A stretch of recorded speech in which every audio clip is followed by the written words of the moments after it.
தூங்க போனதில்ல ஒன்னாலதான் கண்ணே ஒன்னாலதான்.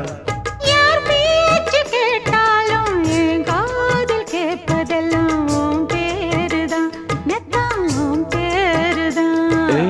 இத்தனை நினப்பு என் மேல இருந்தும் எட்டி போகலாமோ? கட்டுப்பாடு இருந்தும் கட்டிக்கு முன்னே ஒட்டிக் கொள்ளலாமோ? முத்தமிட்டா மோசம் என்ன உண்டாகும்? சத்தமிட்டா உன் நிலைமை என்னாகும்? புது வளையல அரைச்சு தொண்டையில தான் நினைச்சு மாமன் கிட்ட பேச போற மணிக்கணக்கா.